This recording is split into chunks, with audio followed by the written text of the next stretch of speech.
Hello Mara, welcome to my channel. Mare, alam mo ba?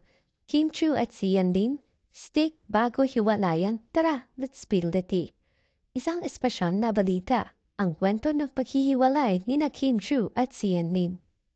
Sa mundo ng showbiz, ang mga relasyon ay isang matinding interes ng publiko. Isa na rito ang paghihiwalay ni na Kim Chu at Sian Lim, na tila mas maraming katanungan kaysa mga sagot. Ngunit sa kabila ng lahat ng ito, may mga detalye at mga bagay na tila nagtuturo sa mga posibleng dahilan ng kanilang paghihiwalay. Isang maingay na usapin sa kanilang paghihiwalay ay ang kinaguriang stick bago hiwalayan chismis. Sa isa sa mga vlog ni OGTS na may pamagat sa Showbiz Update, ibinahagi niya ang kwento kung paano raw nagtapos ang relasyon ni na Sian Lim at Kim Chu.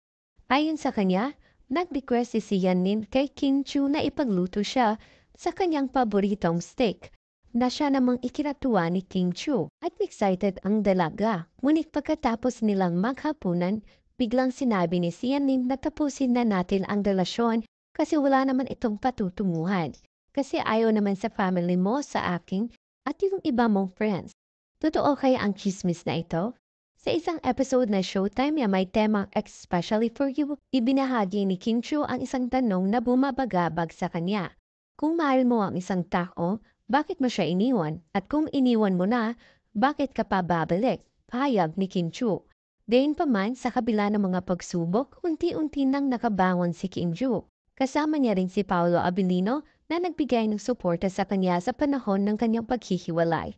May mga proyekto silang pinagsasamahan tulad ng What's Wrong with Secretary Kim at Ang Linlang.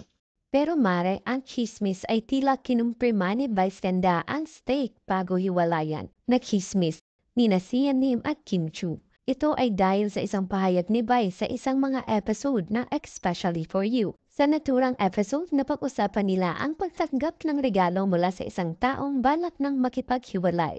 Sinabi ni Vice na hindi ito tama. Sabi niya, pre-breaking mo tapos kinuhanan mo ng pasalubong para hindi iba bago breaking. Subalit biglang nagbago ang usapan nang makita ni Vice ang reaksyon ni Kim Chu. Na tila parang natatawa at parang binawarningan si Vice. Kitang-kita ito sa mukha ni Kim Chu. Kaya walang nagawa si Vice kundi sabihin, wala akong sinabi. Makikitang nagpipigil ng tawa si Kim Chu habang nakatingin kay Vice Ganda na nagpapahiwatig na posibleng katotohanan sa chismis. Ang malikot na usapan ni na Vice at Kim ay nagbigay daan sa mga netizens na magduda at magtanong kung tunay nga bang nangyari ang senaryo ng stick cooking bago maghiwalay sina Sian Lim at Kim Chu.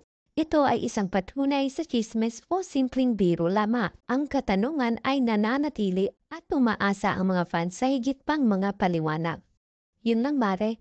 Thank you for watching Mare. Subscribe for more.